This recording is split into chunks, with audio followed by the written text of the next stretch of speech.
22절에서 27절 말씀인데 제가 읽겠습니다.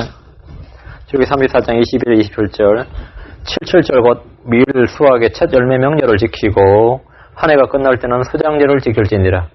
너희 모든 남자 자손은 한 해에 3번 주 하나님 곧 이스라엘의 하나님 앞에 보일지니라. 이는 내가 민족들을 내 앞에서 쫓아내고 내 경계를 넓힐 것이니 내가 한 해에 3번 주 내 하나님 앞에 보이려고 올 때에 아무도 내 땅을 탐내지 못하리라. 나는 내 희생물의 피를 누룩과 함께 드리지 말며 유월절 희생물을 아침까지 남겨두지 말지니라. 나는 내 땅 열매의 처음 것을 가져다가 주 내 하나님의 집에 드릴지니라. 나는 염소 새끼를 그 어미의 저주로 삼지 말지니라. 27절까지 읽겠습니다. 주께서 모세에게 이르시되 너는 이 말들을 기록하라. 이는 내가 이 말들이 뜻하는 대로 너와 이스라엘과 언약을 맺었음이니라. 예. 너와 이스라엘과 언약을 맺었음이니라. 예. 시내산 언약입니다. 잠깐 기도하겠습니다. 위대하시고 거룩하신 하나님 아버지, 하나님께서 언약이 하나님이심을 저희가 믿습니다. 하나님께서 놀라우신 말씀을 저에게 주시고 그 약속들을 성취해 나가시는 분이심을 감사합니다. 아버지 하나님, 저희가 주의 약속들을 신실하게 붙들게 하여 주시고 그 약속들의 성취를 바라보게 하여 주시옵소서. 주께서 주신 말씀들, 주의 성령께서 저희 마음 안에 비추어 주시고 말씀해 주시고 깨닫게 해 주시기를 간구하옵고 이 말씀이 저희 안에서 열매를 맺게 하시며 또 믿음의 성장이 있도록 도와주시기를 간구합니다. 아버지 하나님, 이 시간 영과 진리로 주님께 경배드리길 원합니다. 저희의 모든 것을 드리오니 주님께서 받으시옵시고 아버지 하나님께서 저희에게 주의 기쁨과 주의 즐거움과 주의 평강으로 화답하여 주시옵소서. 감사를 드리고 예수를 손기도합니다. 아멘. 예, 출애굽기 34장의 전체 요절이 27절입니다. 주께서 모세에게 이르시되 너는 이 말들을 기록하라. 이는 내가 이 말들이 뜻하는 대로 너와 이스라엘과 언약을 맺었음이니라 하시니라 했습니다. 주님 이스라엘과 2번의 언약을 맺으셨습니다. 돌판을 2번 기록하셨습니다. 처음에 이들은 하나님과 언약을 맺었지만 하나님의 명령을 기록한 돌판을 받기도 전에 금송아지를 만들어서 경배함으로써 이것이 우리의 신이다 이러면서 금송아지를 만들어 경배를 함으로써 하나님과의 언약은 돌판이 깨진과 동시에 깨어지고 말았습니다. 하나님의 불같은 진노로 인해서 이들은 모두 멸망당할 위기에 놓였습니다. 소멸하는 불이신 하나님은 이들의 죄악에 따라 광야에서 모두 이들을 진멸해버리셨다고 하셨습니다. 이때 모세의 중보기도로 이들은 용서를 받고 긍휼과 은혜를 입었습니다. 하나님과 이들은 다시 한번 언약을 맺었습니다. 모세는 다시 한번 산에 올라가서 40일을 주야로 금식하고 주님이 주시는 말씀을 받았습니다. 이 언약을 우리는 시내산 언약이라고 말합니다. 하나님 주신 언약의 내용은 이전과 동일합니다. 우리는 율법이 있기 전에도 죄가 있었다는 사실을 압니다. 율법이 있기 전에도 죄가 있었습니다. 죄가 세상에 들어온 것은 인류 첫사람인 아담을 통해서입니다. 로마서 5장 12절에 그러므로 한 사람으로 말미암아 죄가 세상에 들어오고 죄로 말미암아 사망이 들어왔나니 이와 같이 모든 사람이 죄를 범하였으므로 사망이 모든 사람에게 임하였느니라.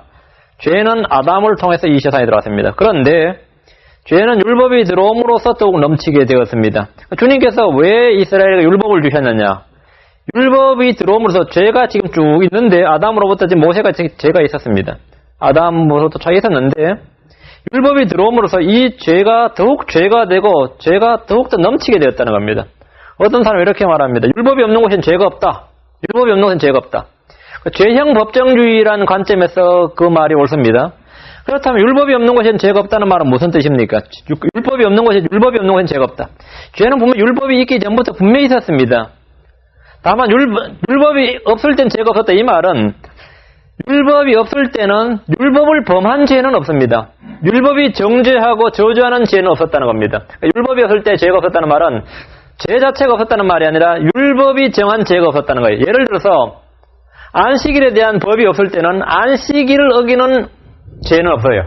안식일을 어기는 죄는 없었다 이거죠.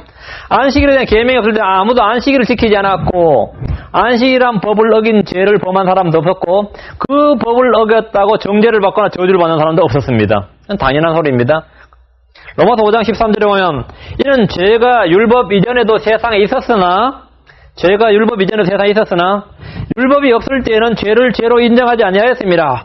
그 죄를 죄로 인정하지 아니하였단 말은 그러면 죄가 아니란 말이냐가 그 말이 아니고 율법이 정한 그 죄는 아니란 겁니다. 죄가 없었던 것이 아니라 죄를 인정하지 않았다고 말합니다. 이는 죄 자체를 인정하지 않았다는 것이 아니라 하나님의 율법을 어긴 죄로 인정하지 않았다 이 말씀입니다. 율법이 없을 때는 죄는 그냥 죄인데 율법 자체를 어긴 죄는 아닙니다. 아브라함, 이삭, 야곱, 요셉 등 믿음의 선조들이 다 죄인이었고 죄를 범했지만 이들은 아무도 율법을 어긴 죄인으로 정죄를 받지 않았습니다. 왜? 율법은 없었습니다. 율법이 없었기 때문에, 율법이 아예 없었기 때문에 이들이 어떤 죄를 져도 율법을 어긴 죄는 아니었습니다. 그렇다면 하나님께서 모세를 통해 이스라엘에 율법을 주신 것은 무엇입니까? 율법을 왜 줬냐? 율법이 들어온 것은 죄가 넘치게 하려고 율법을 주었습니다. 로마서 5장 10절에 또한 율법이 들어온 것은 범죄가 넘치게 하려 함이거니와 죄가 넘친 곳에 은혜가 더욱더 넘쳤나니 이었습니다. 율법이 들어오면 죄는 더욱더 죄가 되고 분명하게 드러납니다. 율법으로 인해서 죄는 그 정체를 감출 수가 없습니다. 율법으로 인해서 죄는 살아납니다. 로마서 7장 13절에 그러면 선한 것이 내게 사망을 이루었느냐 결코 그럴 수 없느니라. 오직 죄가 죄로 드러나기 위하여 선한 것을 통해 죄가 내 안에서 사망을 이루었나니 이것은 명령을 통해 죄가 심히 죄가 되게 하려 함이니라. 죄를 통해 죄가 드러나게 하기 위해서. 또 뭐라고요? 이 명령을 통해서 죄가 더욱 심히 죄되게 하려 함이니라. 본래 그게 죄인데 율법을 딱 정해줌으로써 살인죄, 간음죄 다 죄인데 율법이 그걸 딱 이것은 사형이다 하고 이렇게 정해줌으로써 죄가 어떻게 되는 거예요? 더욱더 심히 죄가 됐다는 거죠. 율법이 들어옴으로써 범죄가 더욱 넘치게 되고 죄는 더욱 심히 죄가 되고 죄가 죄로 드러나게 됐다. 죄가 죄로 드러났다. 율법을 통해 죄가 심히 죄가 되게 하기 위해서 하나님께서 이스라엘에게 율법을 주신 겁니다. 하나님께 율법을 주신 목적이에요. 율법을 통해서 우리는 죄를 알게 되고 율법의 저주를 알게 되고 하나님의 심판을 알게 됩니다. 이스라엘이 율법을 받을 때 그들은 드디어 법치 국가의 기초가 형성되었다고 좋아할 만한 일이지만 실제로 그들이 본 것은 뭐냐? 율법을 받았을 때 드디어 하나님의 율법을 받았단 말이에요. 함무라비 법전이나 이런 법전과 상대가 안 되는 살아있는 하나님의 율법을 받았어요. 불같은 율법을 받았도다. 세상 어느 민족도 그런 율법을 받은 적이 없습니다. 이 율법을 받았을 때 아주 이제 우리 민족은 이 법을 받았다는 건 보통 일이 아닙니다. 법이 있었다. 국가의 기초가 형성된 거예요. 근데 실제로 그들이 만난 것, 그들이 본 것은, 그들이 맞닥뜨린 것은 뭐냐면 율법을 받은 즉시 자신들의 죄악과 죄인됨이었습니다. 자신들 안에 있는 넘치는 죄악과 죄인됨이 드러나게 됐습니다. 이것은 우리 개개인에게도 마찬가지입니다. 법이 없을 때는 죄가 있어도 죄로 여기질 않았지만 하나님의 법이 들어오면 그때부터 죄가 살아나고 내가 죄인이라는 사실이 더욱더 확연하게 드러나게 됩니다. 로마서 7장 8절 9절에 그러나 죄가 명령을 통하여 기회를 타서 내 안에 온갖 욕정을 이루었나니 이는 율법이 없으면 죄가 죽은 것이기 때문이라. 전에 율법이 없을 때에는 내가 살아있었으나 명령이 들어오면 죄가 살아나고 나는 죽었도다. 그들은 율법을 받았던 기쁨과 즐거움은 잠시였고 자신들의 죄악으로 인해서 율법의 저주와 심판과 마주친 것입니다. 하나님은 이들에게 다시 율법을 주셨습니다. 그러나 이스라엘은 결코 율법을 지킬 수가 없었습니다. 성전에 임했던 영광의 구름은 떠나버렸습니다. 남은 자들이 다시 이스라엘로 돌아와서 성전을 재건했지만 모세의 성막이나 솔로몬의 성전에 임했던 영광의 구름은 임하지 않았습니다.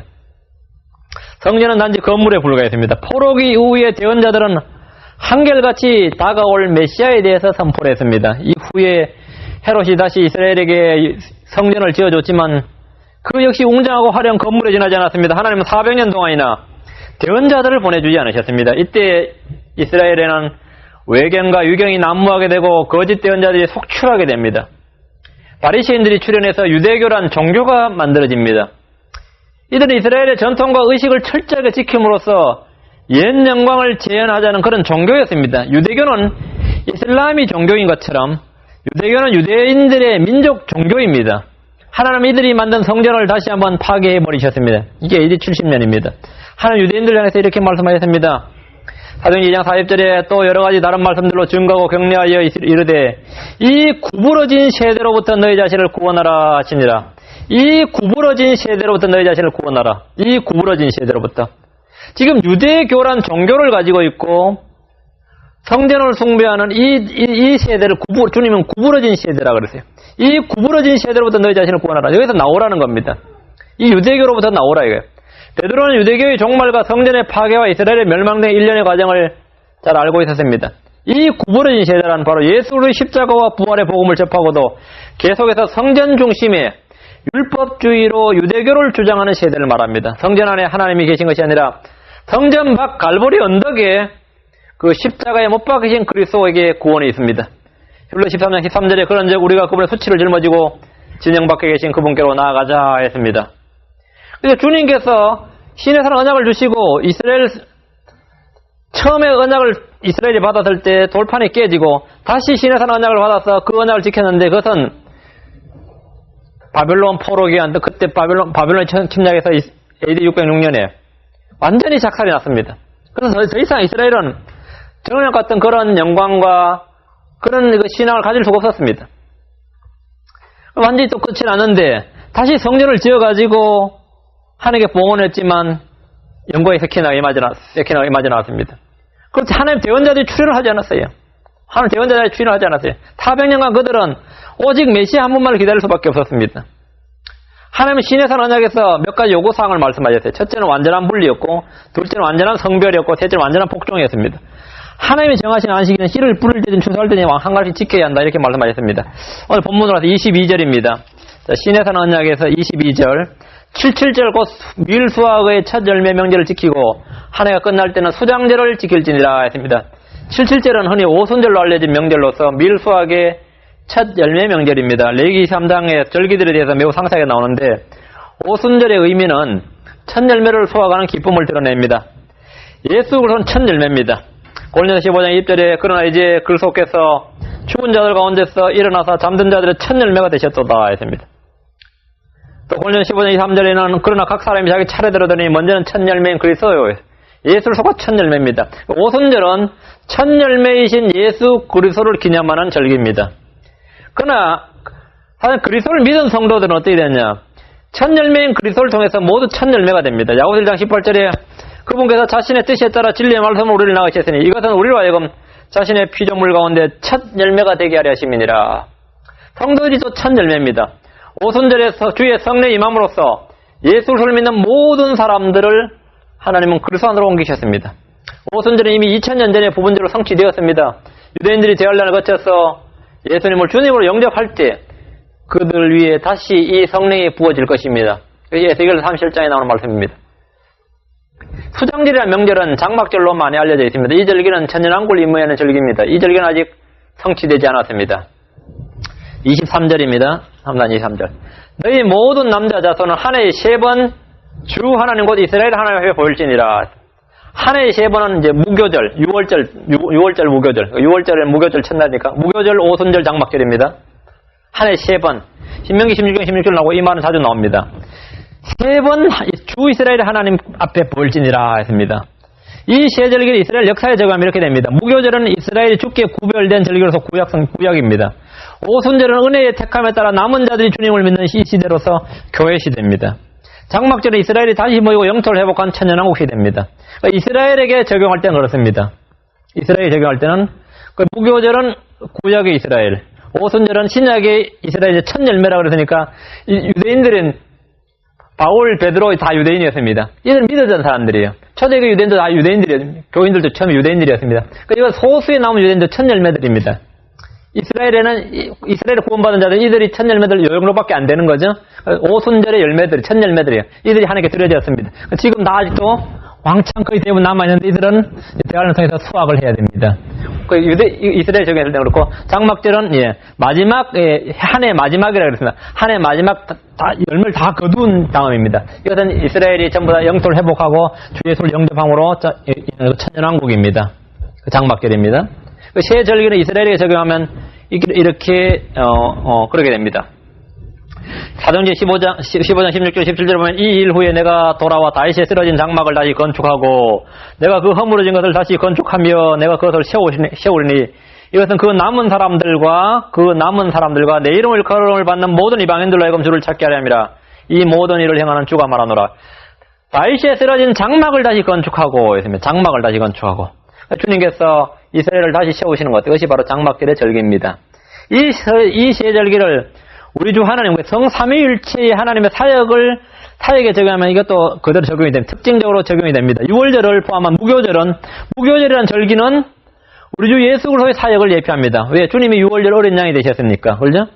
유월절, 무교절은 우리 주 예수 그리스도의 사역을 예표, 우리 주 예수 그리스도를 예표하는 절기입니다. 그래서 하나님께서 세 절기에 하나님 앞에 나타나라 그랬는데, 유월절에, 무교절에 하나님 앞에 나타난 이스라엘 남자는 성자 하나님, 예수 그리스도를 경배하기 위해서 나타난 것이고, 성자는 77절, 오순절에 이 성전에 모이는 것은, 예루살렘 성전에 모이는 것은, 오순절은 성도들 위해 성령 임함으로써 성령 하나님의 사역을 예표합니다.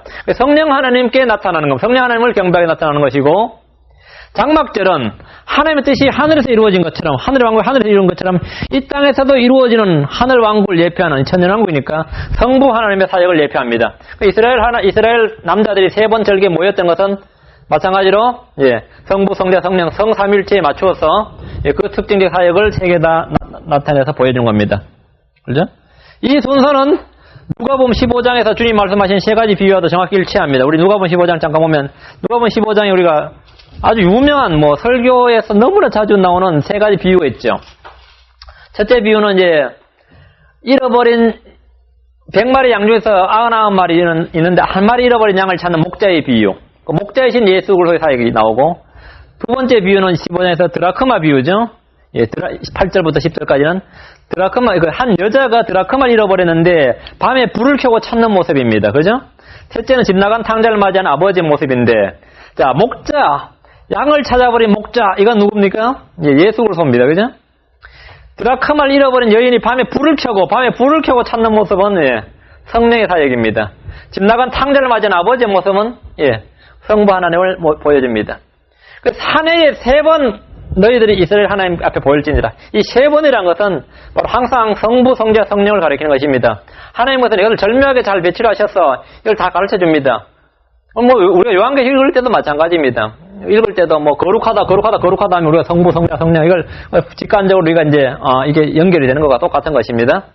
하나님께서 말해놓은 주의 명절들에 이스라엘 모든 남자들은 다 하나님 앞에 나와서 그 명절을 지켜야 합니다. 명절 잔치에 아무도 나타나지 않았다 한번 생각해 보십시오. 명절을 혼자서 지키는 것이 아니라 함께 해야 합니다. 이스라엘이 공동체였듯이 교회 역시 공동체입니다. 함께 모여야 됩니다. 시편 133편 1절에 보라 형제가 연합하여 동감이 어찌 그리 좋으며 어찌 그리 기쁜가 했습니다. 이 연합이죠. 구약의 이스라엘 역사는 신약의 교회 역사와 일치합니다. 이들은 처음에 함께 모여서 명절을 지켰습니다. 우리는 초대교회가 처음에 완전히 하나 되었음을 봅니다. 교회는 완전히 공동체를 이루었습니다. 세월이 이르자 이스라엘은 명절을 지키지 않았습니다. 명절 올라오지도 않았고 명절 지키라고 왕이 막 보냈는데도 막 조롱을 하고 막 그랬습니다. 모이라고 해서 모이질 않았습니다. 처음엔 잘 모였는데 잘 안 모였어요. 그러자 하나님께서 심판을 보내시고 징계가 임했습니다. 그래서 이들은 바빌론의 포로가 되었습니다. 교회 역사도 똑같습니다. 형제 사랑으로 하나 되지 못하고 곧이어 분열이 일어났습니다. 그 틈에 중시의 천년의 긴 세월은 암흑시대라 불릴 만큼 큰 바빌론 음녀에게 완전히 포로가 되고 말았습니다. 이스라엘의 남은 자가 곡으로 돌아왔듯이 교회의 몇몇 남은 자들이 종교개혁을 통해서 하나님께로 돌아왔습니다. 그 지구상의 기독교인이 소위 말하는 기독교인이 약 20억이라고 일컫는데 개신교도들 거듭난 하나님께 돌아온 개신교도들 그 성경대로 믿는 개신교도들 몇 명이 됩니까? 바빌론 포로에 돌아온 이스라엘 사람과 거의 똑같습니다. 지금도 프랑스, 독일, 유럽 일단 전부 다 캐톨릭이지 그 사람은 개신교가 아닙니다. 스페인이나 다 마찬가지입니다. 영국의 일부죠. 영국에도 돌아오면 완전히 돌아와야 되는데 루터교도 다 돌아오지 않았습니다. 여전히 영국 성공회입니다. 지금도. 영국 성공회예요. 지금 솔직히 말하면 미국 하나밖에 없는 거죠, 사실은. 나라로 치면 미국 하나밖에 없습니다. 이스라엘 역사의 마지막을 한번 보십시오. 그들은 하나님의 말씀으로 사람들을 걸려 넘어지게 하고 언약을 부패시켰다. 말라기서 한번 잠깐 보십시다. 말라기 2장을 봅시다. 7절, 8절. 이스라엘의, 구약의 이스라엘의 역사와 신약의 교회의 역사가 정확하게 일치합니다. 이스라엘의 역사를 자꾸 우리가 살피는 것은 그것이 교회의 사역과 교회의 역사와 거의 같습니다. 이스라엘이 하나님으로부터 시작해서 자신들이 부패해서 바빌론의 포로가 되고 남은 자들이 다시 이스라엘에 돌아오고 회복되고 교회가 처음에 하나가 되고 큰 바빌론 음녀의 포로가 되고 남은 자들의 종교를 일으키고 비슷합니다. 비슷한 게 거의 정확히 일치합니다. 말라기 2장 7절 8절 제사장의 입술은 지식을 지켜야겠고 사람들은 그의 입에서 율법을 구하여야 하리니 이는 제사장이 만군의 주의 사자이기 때문이라. 8절 그러나 너희가 그 길에서 떠나 많은 사람을 율법에 걸려 넘어지게 하였도다. 만군의 주가 말하니 너희가 레위의 언약을 썩게 하였느니라. 이는 오늘날 교회의 모습과 동일합니다. 마지막 세대의 교회에는 성경으로 사람들을 걸려 넘어지게 하고 성경으로 사람들을 부패시킵니다. 언약을 썩게 하였느니라. 말씀을 부패시킵니다. 하나님의 말씀이 얼마나 부패했는지 시중에는 수백 종류의 이상한 성경이 팔리고 있습니다. 교회마다 다른 성경을 사용하고 있습니다. 지금 한국에도, 미국에도 당연한 소리고, 미국에서 영향을 받아 한국에 가는데, 하나님 아버지를 빼야 된다고 지금 난립니다. 아버지가 이게 너무 남성 가부장 중심적이기 때문에, 남성 우월주의적 요소가 많기 때문에, 이 하나님 아버지를 하면 안 된다고, 아버지라는 단어를 빼야 된다고 지금 강력히 투쟁을 해서, 그것을 또 몇몇 출판사에서 수용을 해서, 성경 공회에서 수용을 해서, 새로운 성경을 내놓겠다, 이렇게 또 협의가 되었습니다. 이게 뭐냐면 너희가 레위 언약을 썩게 하느니라 한 것과 똑같이 현재 많은 교회들이 하나님의 말씀을 자신들이 썩게 만듭니다. 교회마다 다른 성경을 사용하고 있습니다. 극히 일부만이 순수한 하나님의 말씀을 찾고 그 말씀을 먹습니다. 구약의 마지막 시기 말라기에 이스라엘 사람들의 신앙 형태가 이렇게 잘 기록되어 있습니다. 이것은 오늘날 교회의 마지막 시대가 어떠할지를 보여주는 것입니다. 그들은 더러운 빵을 주의 제단 위에 드리고 주의 상을 업신여겼습니다. 말라기 앞으로 1장 7절 너희가 더러운 빵을 내 제단 위에 드리고도 이르기를 너희가 어떻게 주를 더럽게 하였나이까 하니 이는 너희가 이르기를 주의 상은 업신여겨도 된다 하기 때문이니라 했습니다. 이 시대의 교회의 모습이 어떻습니까? 아예 주님을 교회 밖에다 밀어내버리고 있습니다. 주님은 교회 문 밖에서 문을 두드리며 문을 열어다오 하고 말씀하시는 실정입니다. 자신들이 드리는 찬양과 예배는 열린 예배니 전통 예배니 찬양 예배니 무슨 예배니 다양한 이름을 갖다 붙이며 마음대로 드립니다. 그래서 하나님의 말씀을 가지고 영과 진리로 경배를 드려야 된다 그러면은 예배는 그렇게 드려지지 않아도 된다. 응? 우리가 자유롭게 우리가 기쁘게 드리면 그게 참된 예배지. 예배는 꼭 그렇게 드리지 않아도 된다. 꼭 설교가 있어야 되는 것도 아니고 꼭 말씀을 선포해야 되는 것도 아니고 꼭 예배가 그렇지 않아야 된다. 꼭 형제님 주장한 예배는 그 전통 예배만 예배라고 하는데 요즘 열린 예배도 예배다. 그 언제 예배는 안 열려 있고 닫혀 있었습니까? 열린 예배들이. 응? 그러니까 이게 뭐냐면 너희 주의 상을 업신여겨도 된다 이러네. 주의 상을 업신여겨도 된다. 응? 우리가 예배를 드렸는데 우리가 어떻게 주를 더럽게 하였나이까 이런다 이거죠. 더러운 빵을 내 제단에 드리고 또. 이 구약의 마지막 성경에는 이 말라기를 보면서 구약 성경 우리가 지금 말라기를 보면 이게 말라기서가 학계, 스가랴, 스바냐, 말라기 전부 다 마지막 바빌론 포로기에서 돌아온 마지막 세대의 대언자들이에요. 이들이 끝나면 대언자가 없어요. 400년 동안 대언자 없어요. 그 다음에 대언자가 요한이에요. 침례인 요한. 이들이 사실 마지막 대언자인데 이게 이스라엘 역사의 사실은 마지막이에요. 마지막. 응? 이스라엘 역사에. 이들이 성전에서 재건하고 했다 해도 이들의 신앙 상태를 우리가 확연하게 볼 수 있는 장면이 지금 이거란 말이죠. 응? 더러운 빵을 제단 위에 드리면서 우리가 어떻게 주를 더럽혔나이까 하는 것이나 예배를 마음대로 드리고 성경을 마음대로 해석하고 자기들 교회 행사를 마음대로 하면서 우리가 어떻게 주님을 우리가 다 예배드리고 할 것 다 했다고 이렇게 하는 거나 똑같다 이거죠. 헌금도 하고 모임도 갖고 할 것 다 하는데 뭐가 잘못되느냐고 이렇게 항변합니다. 주님의 말씀으로 받지 않고 이 주님의 뜻과 정신과 그 사상만 존중하면 된다고 떠듭니다.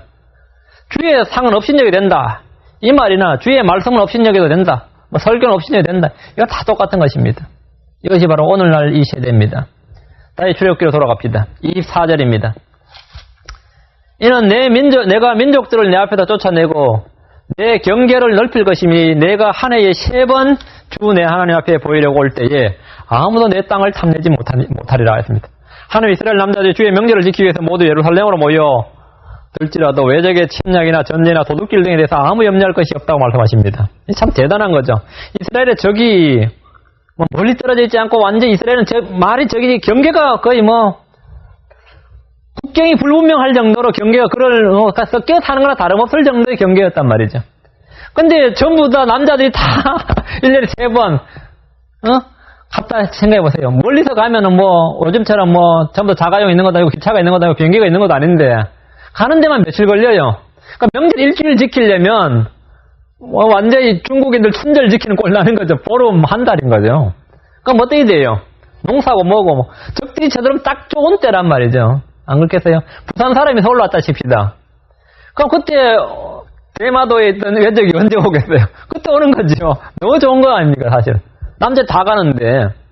그 주님이 뭐라고 말씀하시냐면,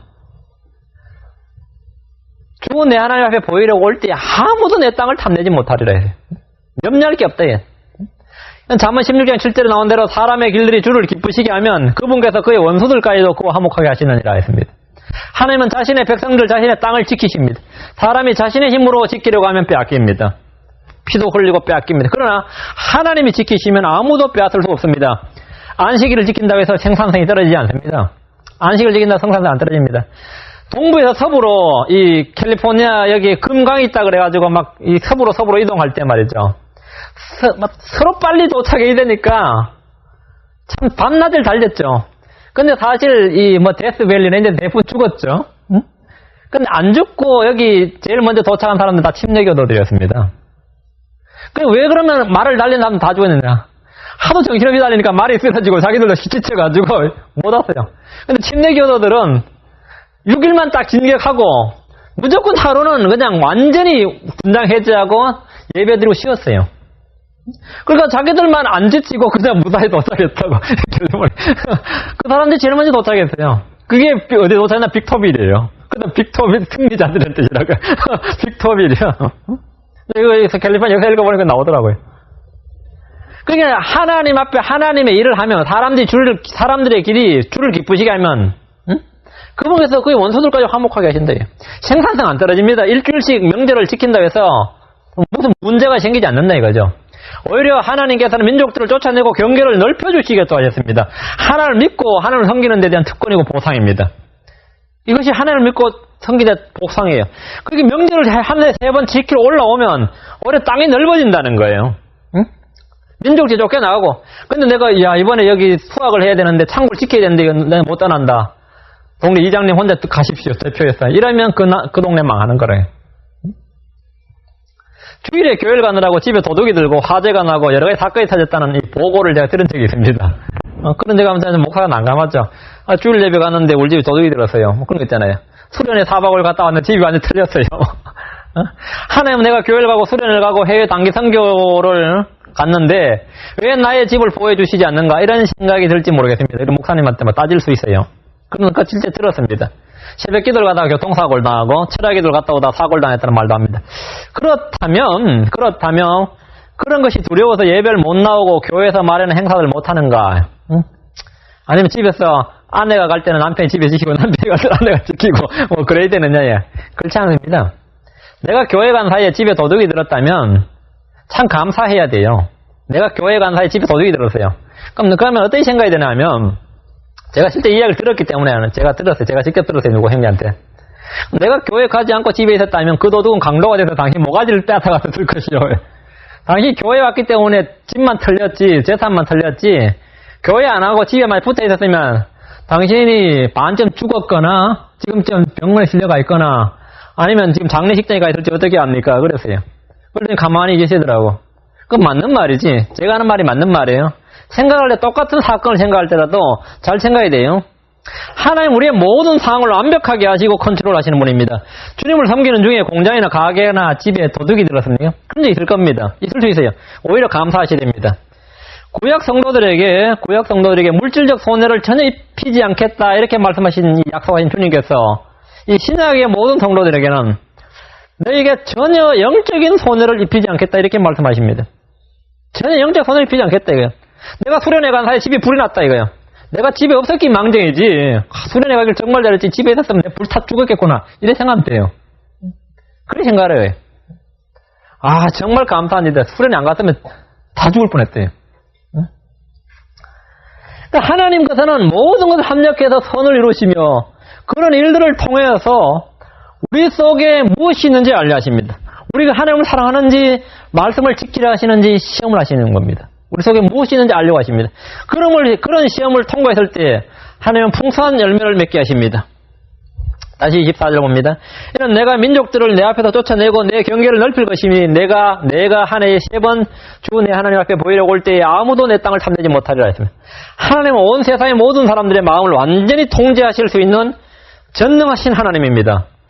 모든 사람의 마음과 행동을 다 통제하실 수 있다 이거죠. 컨트롤하실 수 있다 이거예요. 실제로 역사가들은 이스라엘의 3대 절기 중에 단 한 차례도 외적의 침입이 없었음을 증거합니다. 이 3대 절기 중에 이스라엘 역사에 지금 현재도 신약 2000년 시대도 없었어요. 중동의 그 나라들이 어떤 나라들입니까? 이스라엘 한번 잡아먹으려고 지금도 뭐 팔레스타인이나 뭐 요르단이나 시리아나 그 뭐 이라크나 이집트나 뭐 전부 다 그런 나라들 해교도들 아니에요. 그런데 이 신약 2000년 역사, 지금 현재 2006년인데 신약 2000년 역사에도 이 세 절기 중에 그 중동 국가가 전쟁 터진 적이 없어요.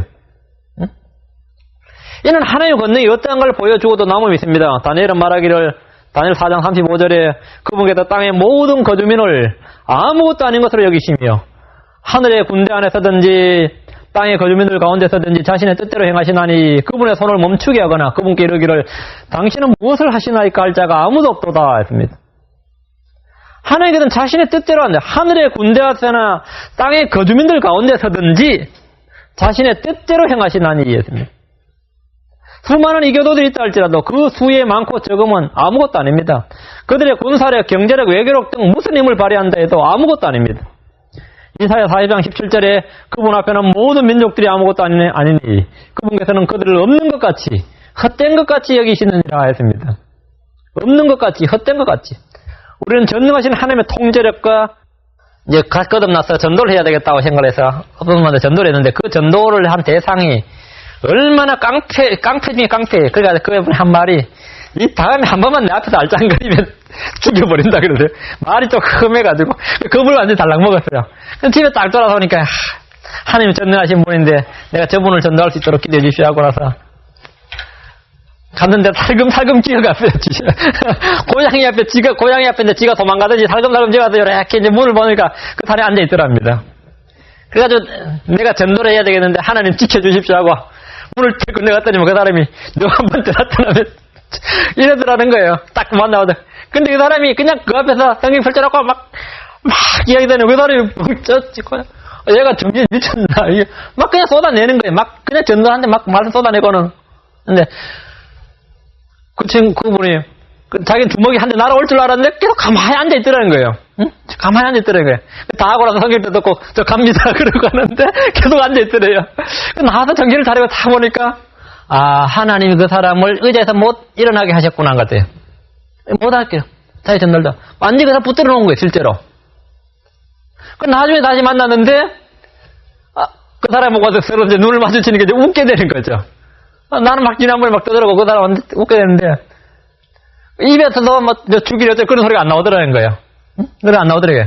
다시 한번 할머니 사가서 이야기를 하랬더니만 지난번에 장이 나타났을 때 말이에요. 지난번에 자네가 나타났을 때 내가 자네한테 한대 주먹을 날리려고 그랬는데 어쩐지 내가 꼼짝을 못 하겠던데 네가 무슨 뭐 사수를 썼느냐 그러더라는 거예요.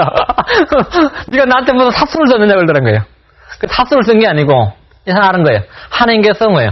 그 입에서 뭐 여기 나오고 주먹이 먼저 나온 사람을 주님께서 꼼짝 못하게 이제 딱 달라붙여 놓은 거예요. 이 사람 꼼짝 못해. 그 전도 다 하고 갑니다 하고 할 때까지 못 일어났던 겁니다. 그 사람 자신도 이상하니까 네가 나한테 뭐 사수를 썼느냐 그러더라는 거예요. 하나님께서 완전히 누구든지 완전히 통제할 수 있다는 거. 완전히 컨트롤 하실 수 있는 분이다. 이것을 믿는 거예요. 지금 이거 바로 주님께서 24절 하는 말은 바로 그거예요. 아무도 내 땅을 탐내지 못하리라 이거예요. 아무도 내 땅을. 사실 여러분이 교회 올 때, 나올 때 그래요. 내가 오늘 열쇠를, 교회 한참 오는데, 시간은 안 되는데, 집에 문을 안 잠궈 놓고 왔어요. 그럼 내가 다시 가서 잠글 필요 없어. 주위에 지켜주시옵소서 하고 그냥 오면 돼요. 저는 그런 적 많이 있습니다. 제가 전주를 내려가는데, 집에 문을 안 잠그고, 서울에 갔었다고 생각하는데, 아이고, 집에 문을 안 잠궜어요. 집에 문을 안 잠궜어요. 그래가지고 내가 집에 문을 안 잠궜으니까 빨리 가라더라고요. 빨리 지금, 오히려, 우리 다음 기차 타고 오든지 빨간에, 괜찮다고 내가 주님께 맡기고 가겠다 했어요. 근데 또 가다 보니까 또 믿음이 안 챙기는 거예요. 그래가지고 또 후배한테 전화가 해서 야 울지 마서 잠 좀 자라 그랬다. 믿음이 안 챙겨가지고 완전한 통제력을 자신은 못 믿었던 거죠. 저 자신도 실제로 생활에서 때로 우리 성도들은 말이죠. 자신의 문제를 자신이 해결하지 않으면 아무도 해결할 수 없다 이렇게 생각하는 경향이 됩니다. 기도를 할 때도 결국 기도는 내가 하지만 이 기도를 끝낸 다음에는 그 일은 자신이 해결해야 한다고 생각하고 그것이 합리적인 믿음이라고 생각하는 그런 경향이 있습니다. 그 기도만 하고 아무것도 안 하면 막 열받아 하는 분도 있고, 또 기도한 후에는 뭐 기도는 기도고 할 일은 내가 해야 된다고 하는 사람이 있어요. 믿음이란 하나님께 기도한 후에는 내가 최선을 다해 하는 것이다. 그것이 믿음이다. 그런 정의를 내린 분들이 있고, 기도했다고 아무것도 안 하는 것도 문제지만 기도한 후에 자신이 다 해야 하는 것도 더 큰 문제다. 이렇게 생각하는 분들도 있습니다. 여러분 어떻게 생각하는지 모르겠지만 그런 사람들마다 나름대로 그렇게 생각해서 자신의 일을 처리합니다. 주님을 믿으셔야 되는데, 이사야 14장 21절에 보면 만군의 주께서 계획하셨은즉 누가 그것을 취소할 수 있으며 그분께서 자신의 손을 펼치시는즉 누가 너희 것을 돌이키랴 했습니다. 하나님은 이 신자들의 마음만 움직이시는 것이 아니고 불신자들의 마음도 움직입니다. 왕들과 건세자들의 마음도 움직이십니다. 잠언 21장 1절에 보면 왕의 마음이 주의 손안에 있음이 마치 강물과 같으니 그분께서 친히 원하시는 것으로 그것을 돌리시느니라. 원하시는 것으로 그것을 돌리시느니라 했습니다. 이런 일은 허다합니다. 이런 일은 허다해요. 25절입니다.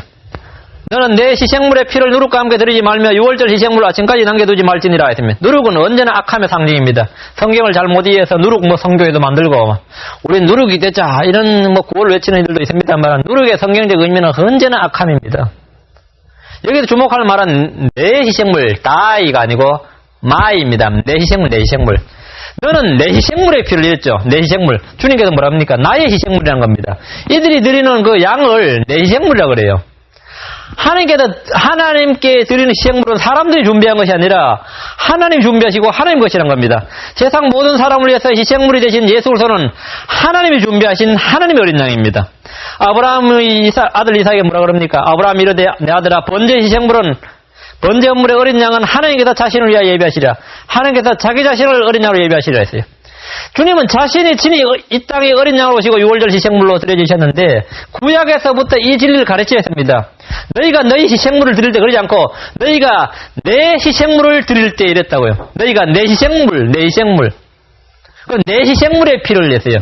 주님께서 내 희생물이라고 그랬어요. 그 어린 양은 주님의 희생물인 겁니다. 주님께서 결국 뭘 주신다는 거예요? 자신의 희생물을 이 땅에 주신다는 거예요. 예수 그리스도를 어린 양을 주시겠다는 것을 지금 말씀하시는 겁니다. 유월절 어린 양으로. 유월절 희생물을 아침까지 남겨두지 말지니라 말씀은 너무나 당연한 말씀입니다. 왜 아침까지 남겨두지 말래요? 주님의 피로 구속받은 성도가 주님의 몸을 먹습니다. 그렇죠? 남겨두었다가 나중에 먹을 수 없다는 것은 주님을 믿는 일을 다음 날로 미룰 수 없다는 겁니다. 내가 피를 믿었지만 내가 주님을 영접할 수 없다. 이건 말도 안 되는 소리죠. 그건 주님의 피를 속죄를 받고 주님의 그 어린 양의 피로 속죄를 받았으면 그 어린 양의 고기를 먹는 것은 당연 그날 바로 순간적으로 동시에 일어날 일이란 겁니다.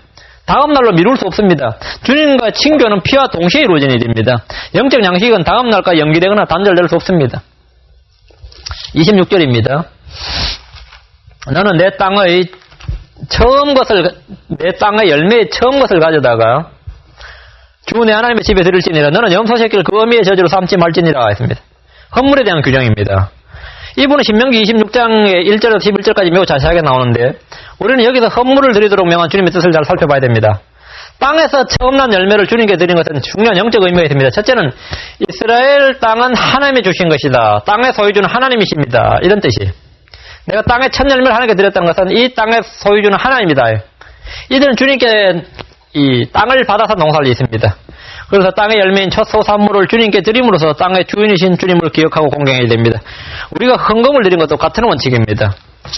둘째는 땅의 첫 열매를 드림으로써 이들이 하나님이 첫 열매를 주신 것처럼 수확을 주실 것이라는 사실을 믿어야 합니다.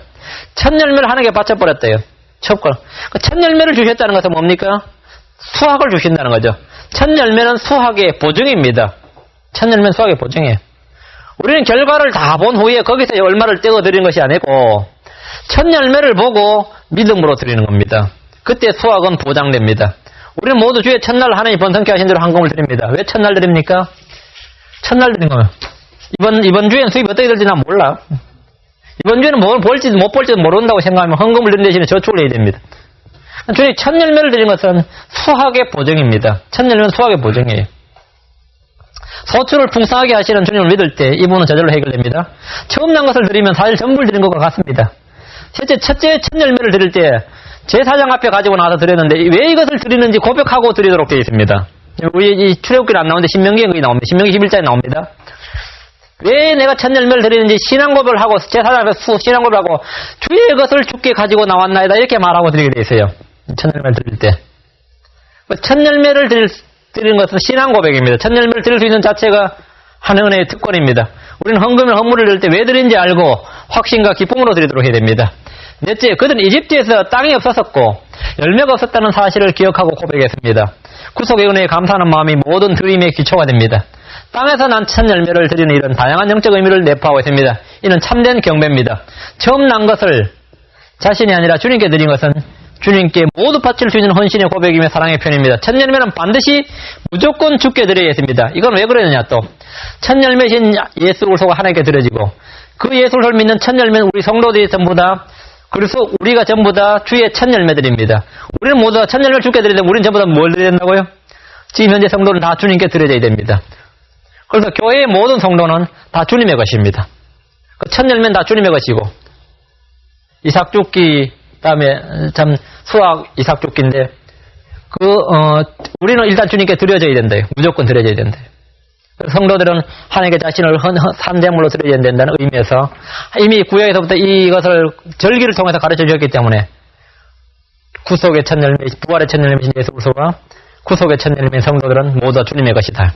그리고 예수 그리스도의 신부인 성도, 교회는 다 주님의 것이다. 주님께 드려져야 된다는 겁니다. 26절 후반부에 너는 염소 새끼를 그 음의 저주로 삼지 말지니라 했죠. 이 말이 성경에 3번 나오는데 이 금지리 명령이죠.